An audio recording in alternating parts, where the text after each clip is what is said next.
قرآن و حدیث کی روشنی میں نبی صلی اللہ علیہ وآلہ وسلم اور صحابہ کرام کے سونے جاگنے کی کیا روٹین ہوا کرتی تھی؟ دیکھیں وہ روٹین جیسی بھی تھی ہر زمانے کے اعتبار سے روٹین ڈیفرنٹ ہو جاتی ہے، اور نہ اس طرح کی روٹین کا کسی کو پابند کیا گیا۔ نبی علیہ السلام کے مبارک زمانے میں بھی جو لوگ پہرے کے اوپر مامور ہوتے تھے وہ رات کو جاگتے تھے، دوسرے لوگ سوتے تھے۔ آج بھی جن کی جابز ہیں رات کی، ظاہر ہے وہ رات کو جاگیں گے، ان کے لیے وہ رات جو ہے دن ہوگا اور دن ان کے لیے رات ہوگی۔ صرف ایک چیز کا خیال رکھ لیں کہ سونے جاگنے کی روٹین میں ان کی نماز کوئی قضا نہیں ہونی چاہیے، بس یہ آپ نے خیال رکھنا ہے، باقی کوئی مسئلہ نہیں ہے۔ جتنی احادیث اس حوالے سے ملتی ہیں کہ مغرب کے بعد آپ نے نہیں سونا، وہ اس چیز کے اوپر محمول ہے کہ اس زمانے میں جو بندہ پورا دن مزدوری کر کے مغرب کے بعد سوتا تھا، پھر صبح فجر کے وقت ہی آنکھ کھلتی تھی تو خطرہ ہوتا تھا کہ عشاء کی نماز قضا ہو جائے گی۔ آج بھی آپ گاؤں ایریا میں چلے جائیں، مغرب کے بعد بالکل گھپ اندھیرا ہو جاتا ہے۔ اگر وہاں پہ اسٹریٹ لائٹس اور انٹرنیٹ کا فتنہ نہ ہو تو مغرب کے بعد آپ کو لگتا ہے آدھی رات ہو گئی ہے، لوگ فوراً سو جاتے ہیں۔ تو اس کو امیجن کریں کہ کوئی مغرب کے بعد کھانا کھا کے تھوڑی دیر کے لیے لیٹے تو پھر تو وہ پکا ہی سو گیا۔ اسپیکر بھی کوئی نہیں تھے اس زمانے میں کہ کوئی اذان کی آواز آ جائے، نہ کوئی الارم تھے، نہ گھر میں ٹی وی، اس طرح کی چیزیں کہ انسان اٹھ سکے۔ تو اس وقت یہی کہنا چاہیے تھا۔ لیکن آج میرے بھائی، میں اگر عشاء کی نماز سے 15 منٹ پہلے بھی سوؤں الارم لگا کے تو میں کانفیڈنٹ ہوں کہ میں اٹھ سکتا ہوں۔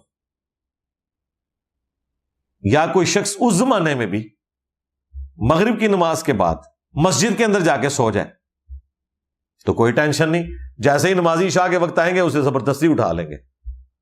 تو ان کے اوپر وہ حدیث نہیں اپلائی ہوگی کہ مغرب کے بعد نہیں سونا۔ ان ساری چیزوں کا تعلق اس کے ساتھ ہے۔ باقی یہ جو فجر کے بعد سونے سے عقل زائل ہو جاتی ہے تو ساری گھڑی ہوئی باتیں ہیں، اس کی اسلام میں کوئی لینا دینا نہیں ہے۔ خود یہ سب لوگ رمضان شریف میں فجر کی اذان رمضان سے ایک دن پہلے جس ٹائم پہ ہو رہی ہوتی ہے، جیسے ہی روزے شروع ہوتے ہیں وہ اذان چونکہ اب ٹائم پہ دینی پڑتی ہے، جماعت جو ہے وہ آدھا پونا گھنٹہ پہلے کروا لیتے ہیں، دیوبندی بھی اور بریلوی بھی۔ عام دنوں میں یہ بالکل سورج نکلنے کے قریب ہوتا ہے تو نماز کراتے ہیں، کہتے ہیں جی افضل ہے، اور رمضان شریف میں اندھیرے میں کرواتے ہیں۔ آپ پوچھیں جی وہ افضل کدھر گیا، کہتے ہیں نہیں سونا ہوتا ہے۔ تو ٹھیک ہے، جائز ہے۔ ہم کہتے ہیں پھر یہ دھوکہ دینا بند کرو، جو آپ ایک دوسرے کو ٹونٹ کرتے ہو نا، وہ غلط ہے۔ فجر کا وقت داخل ہونے سے لے کے سورج نکلنے تک کسی بھی وقت کوئی بھی جماعت کروائی جا سکتی ہے، صرف افضلیت غیر افضلیت کا چکر ہے۔ نہ اہل حدیث یہ لکیر پیٹیں کہ انہوں نے بہت اندھیرے میں نماز پڑھنی ہے، صرف اس بنیاد کے اوپر کہ جی ثواب زیادہ ہے، سنت ہے۔ تو بھائی اگر یہی بنیاد ہے تو عشاء کی نماز لیٹ پڑھنے کا ثواب زیادہ ہے، وہ تو کوئی اہل حدیث لیٹ جماعت نہیں کرواتا۔